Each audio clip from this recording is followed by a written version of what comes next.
As you can see from the title, Bruce Simpson has Parkinson's.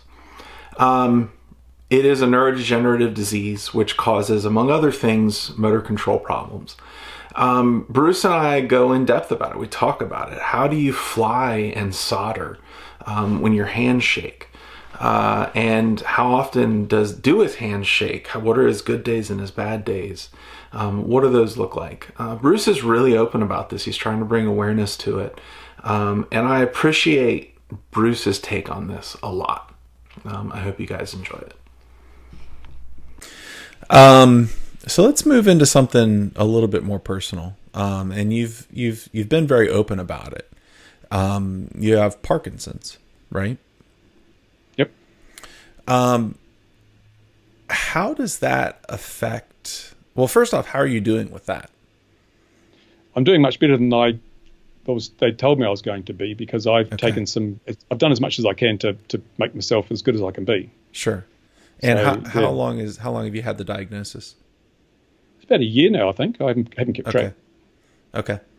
And so how does that, obviously, and I guess maybe briefly describe like what kind of symptoms you are going through periodically or on a regular basis, for those that don't know much about Parkinson's in general.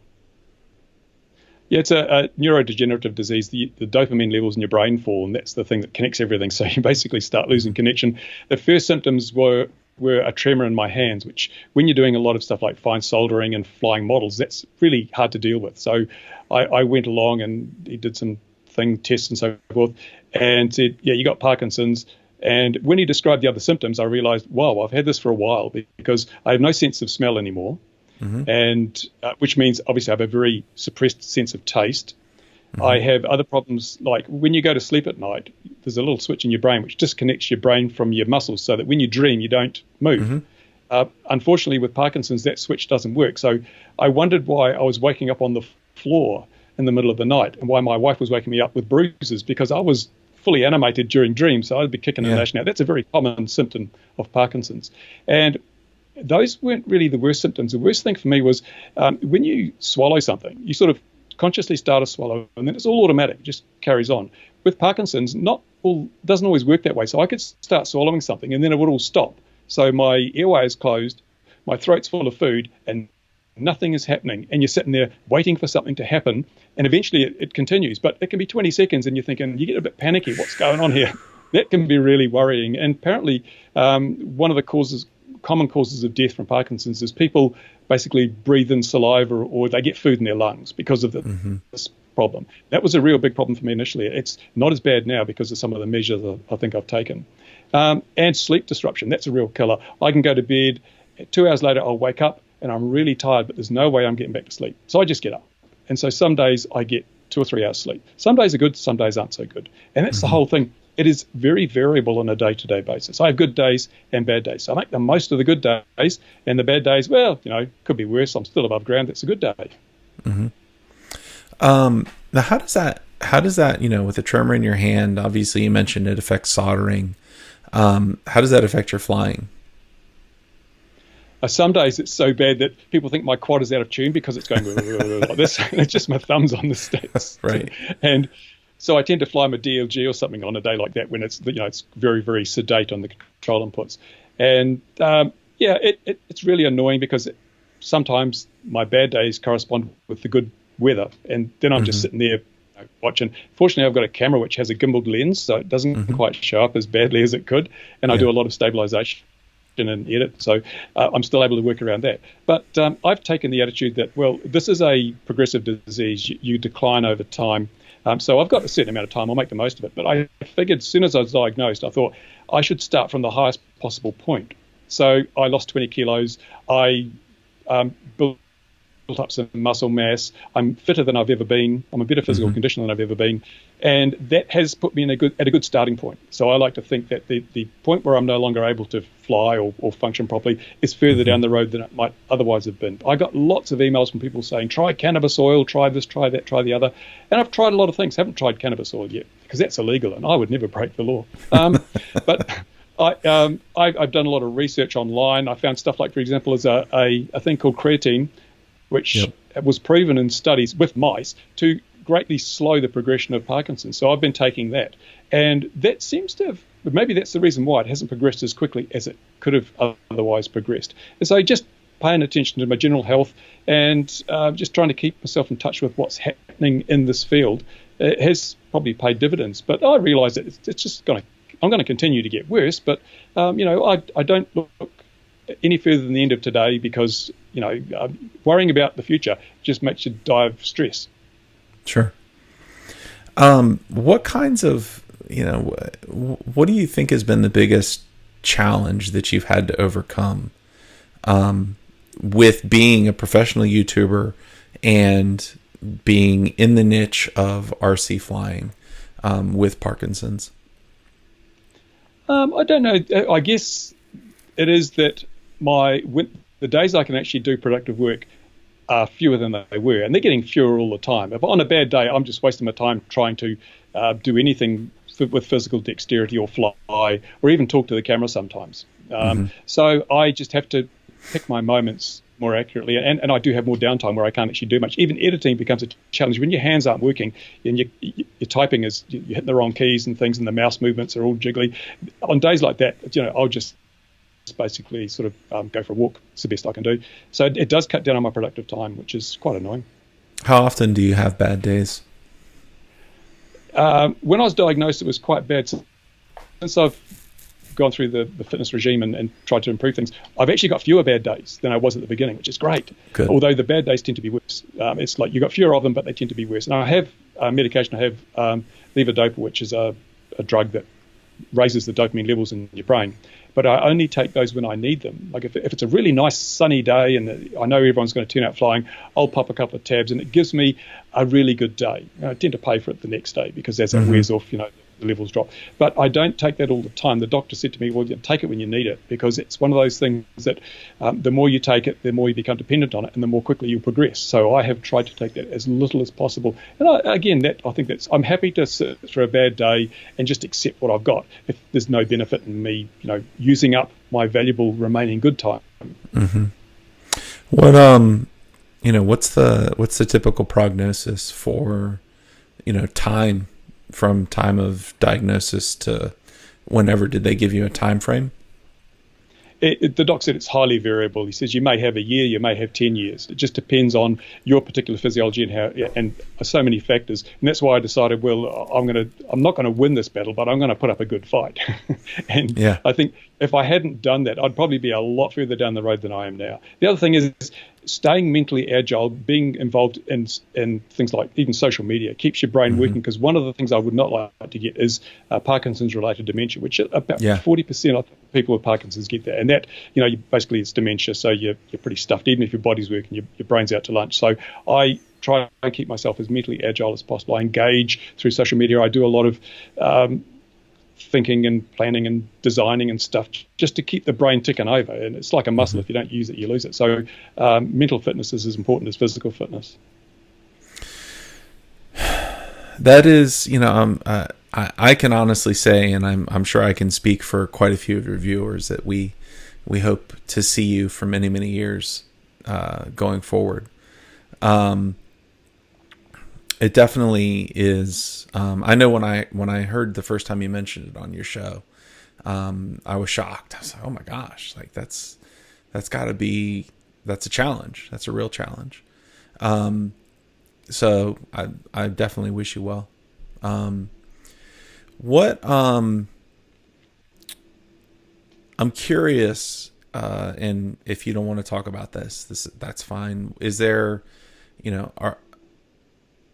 you support yourself on YouTube, you support yourself via Patreon. What's the plan for when you can no longer produce content? Well, that's where YouTube remains my source of income, residuals from videos that are up there. That's why I work very hard to get as many good quality videos up as I can, because if I didn't have a back catalogue of over 1,000 videos, I wouldn't be earning enough to keep myself going, because as you probably know, a good video might earn $15. A really good video might earn you $15, and it might take me in the case of RC model reviews, might take 2 or 3 days, maybe even a week to make a video like that. If you've got to assemble something and try it out and then go through and review it and whatever, you can't live on that sort of hourly rate. But if you just keep at it, plug away, and this is important. I've seen a lot of people start YouTube channels of, I'm going to get rich, I'm going to be the next PewDiePie. They do it for 6 months and they're not making much money, so they give up. Well, that's the thing. You've got to pay your dues. You've got to get that back catalogue with the residuals to keep the money coming in. And that's another reason why I have the 2 channels, because review videos don't produce much in the way of residuals, because a product that you reviewed 2 years ago, no one wants to see that. They can't even buy that product, so there's nothing in it, which is why I also have the theory and the technology videos, which are going to be eternal. Electronic theory is always the same in 10 years or 20 years, so people will still watch those videos. And that's why I also have the entertainment side on next year, because watching people make fools of themselves never grows old. Mm-hmm. Yeah, that is true. So this has been a great conversation. I'm curious if you have any questions for me. Why are you doing this? That's actually the backstory, Michael. Yeah, no, so it's, you mentioned just a second ago that people start YouTube, I'm going to get rich and stuff like that. I never thought I was going to have a successful YouTube channel. I just all of a sudden realized I enjoyed creating videos and decided I would just start creating videos. And then, a few months ago, and I actually have videos going back several years, which I sometimes cringe at when I watch them. I'm like, oh my God, that was so bad. And then at some point I fell into this interview niche, which I really enjoy because I get to talk to guys like you. I get to talk to a lot of the industry leaders and people that I would otherwise not have a chance to speak with. And I have just an innate burning curiosity about a lot of things. And so there's questions I want to have answered. It turns out that a lot of other people also want those questions answered. And so it works out well. Since I've started doing the interviews, things have grown a lot faster than I expected. And it's taken on a life of its own that I have not yet figured out how to tame.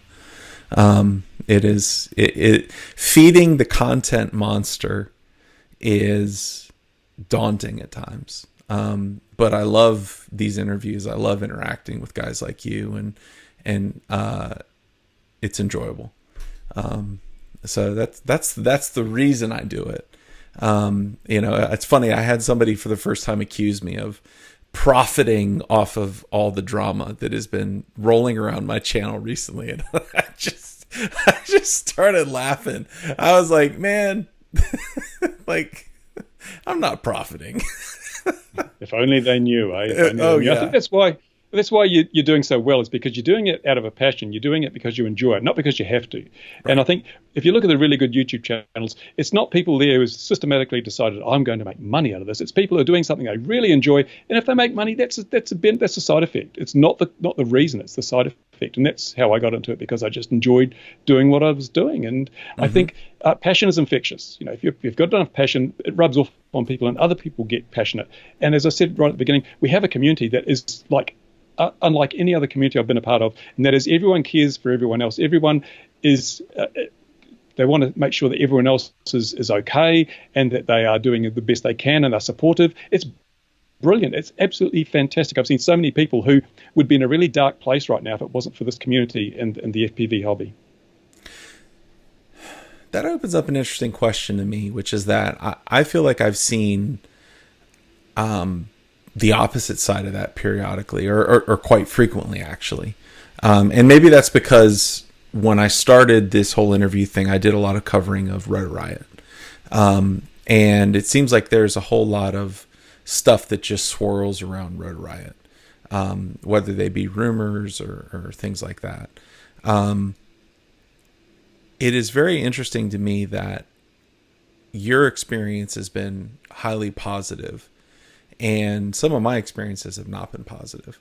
Now, one of the things I might attribute that to is I don't have there are local groups around here. I just don't have a chance to fly with them. I've got 3 kids, and I'm an Uber dad, basically.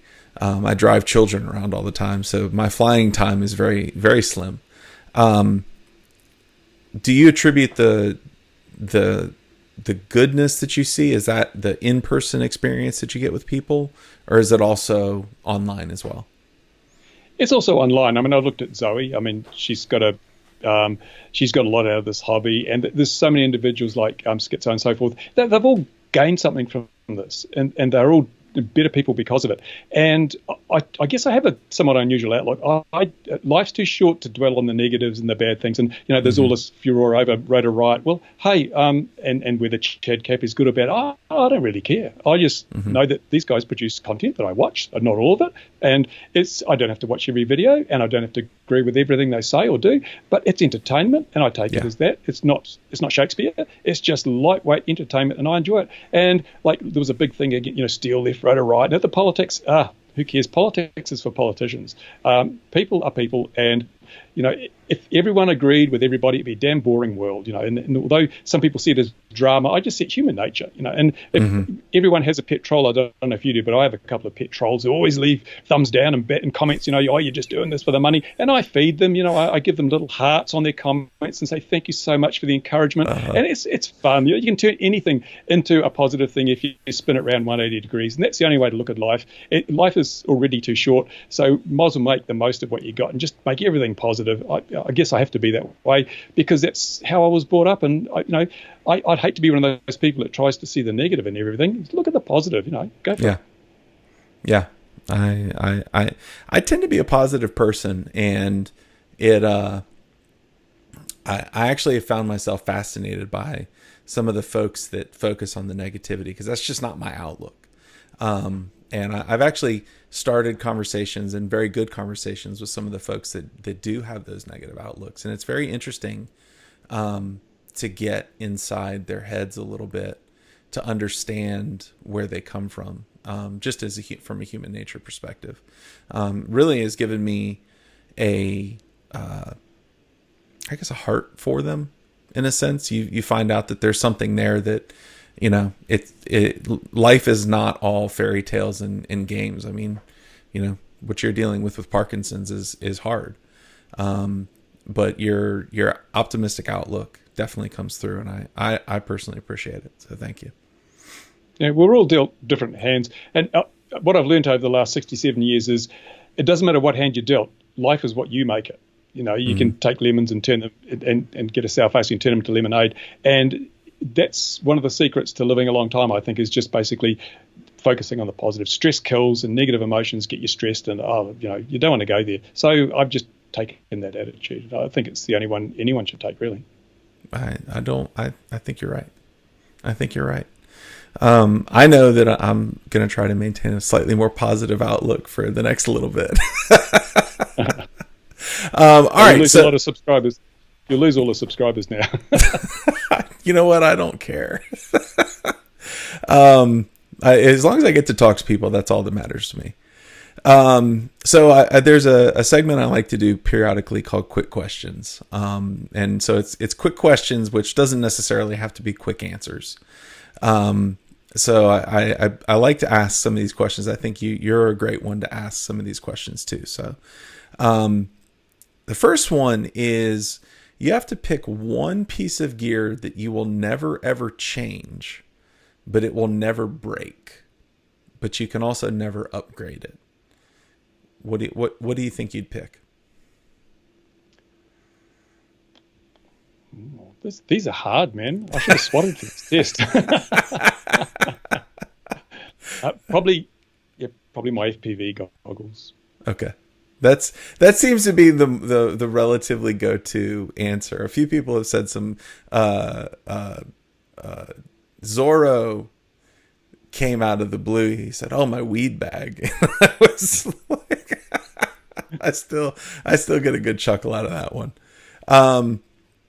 What is your and I know you fly a lot of things, but do you have any preferred equipment? Yeah, right now as far as radio gear goes, I fly free sky, but I'm planning to change that because their quality control is getting a bit suspect at the moment, and also the politics, their attitude to the market and the customer is no longer what it was. So I'm looking around at other options, and I still use the NAIS 32 revision 5 in all my quads. Oh wow! Do you really? Them. Yeah, and I mean, to be totally honest, I'm such a bad flyer that I can't tell the difference between the latest, latest flight controller with dual gyros and everything, and fancy super fast processors, and the old NAIS because I fly so badly it makes no difference. Yeah. Simple as that. Yeah. No, I actually fly a bunch of old F3 controllers, so That's not old. KK boards are old. Oh no, I have a KK board behind me. I think it was a 2.1 or 2.5.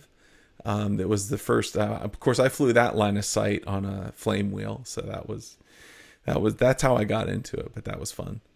I mean, how cool is it? You have a flight controller with an LCD on it. I mean, they're going to do that again soon. I mean, look, when I started into these guys right here, and realized I had to have a computer with me if I wanted to change anything, and then I got to hook it up, and I was like, this is kind of a pain in the ass. Maybe I should go back to the KK2, but I never did.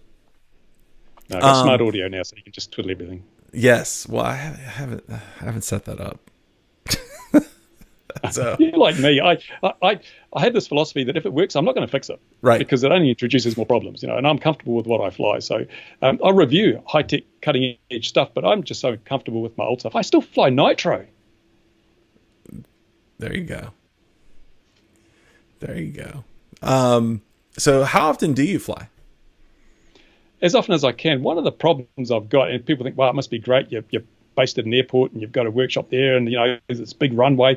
But with our drone laws, I can't fly out or within 4 kilometres of an airfield without having someone to observe for me. Look out for aeroplanes, because as we all know, when you're flying a tiny little glider, you can't hear a 747 coming.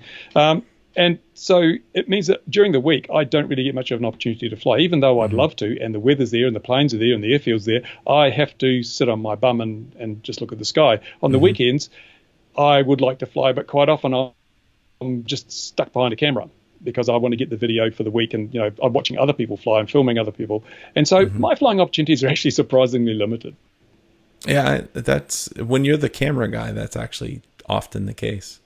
You're stuck in observer mode as opposed to participant mode.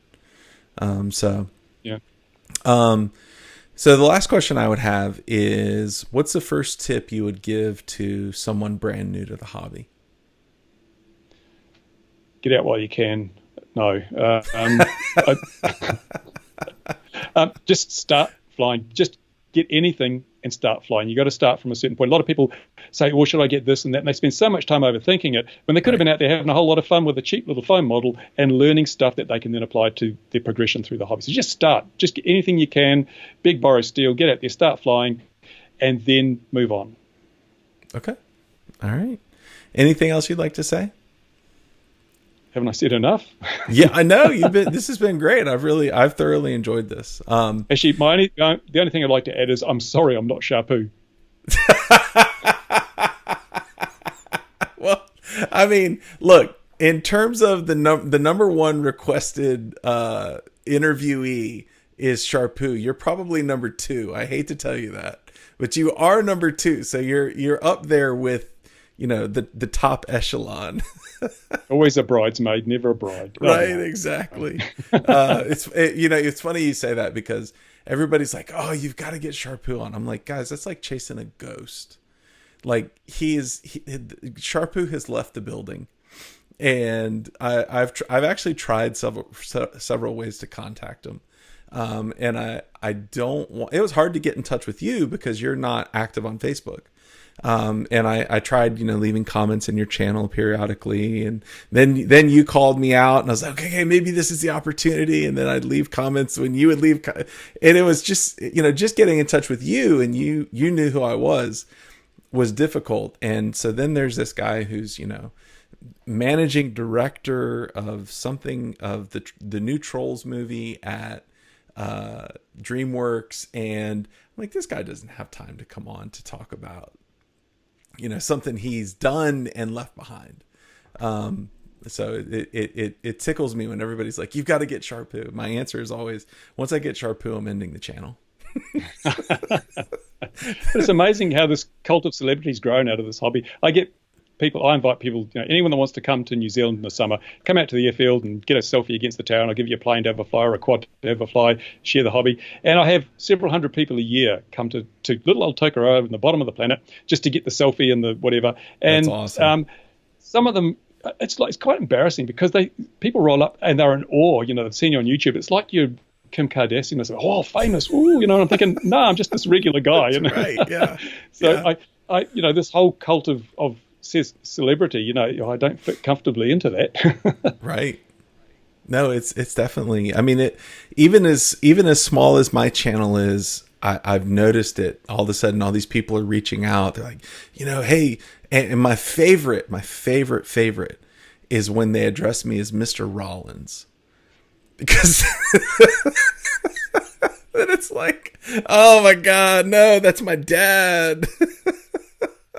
I'm not Mr. Rollins. I mean, come on, just Mike. Anyways, it does entertain me sometimes. But it's also a little bit uncomfortable, like you said. So anyways, thank you so much for being on the show. This has been a blast. This feels like we've been talking for 5 minutes, but it's been an hour. So it's an honor. I feel my career has peaked now. Hardly. I feel like one day we'll talk again and you can tell me all the mistakes I made and how I've gotten so much better. So anyways, thank you, Bruce, for coming on. I really appreciate it. Ladies and gentlemen, this has been the Michael Rollins Show. We have been speaking with Sir Bruce Simpson. In case you didn't know it, he is a sir.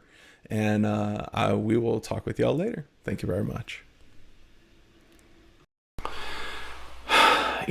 I honestly enjoy all the interviews that I do.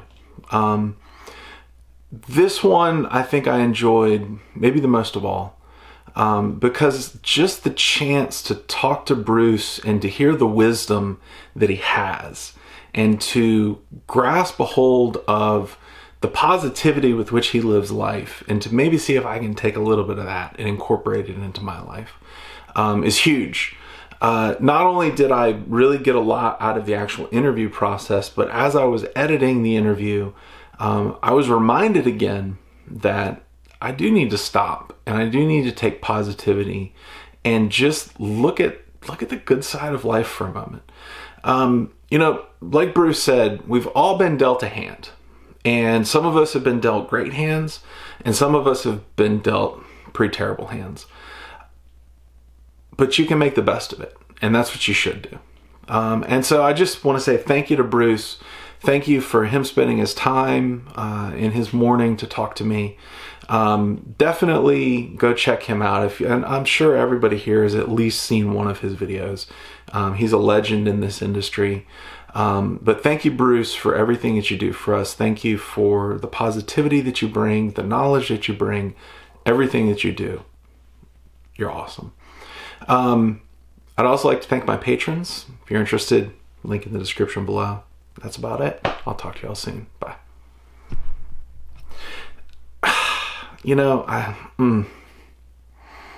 That Edward Gein guy, I mean, just if anybody knows him, just let him know. Maybe I've already heard from him. This is from the past, so who knows. But if you know Edward Gein, just let him know I'm looking for him. I'll talk to y'all soon. Bye.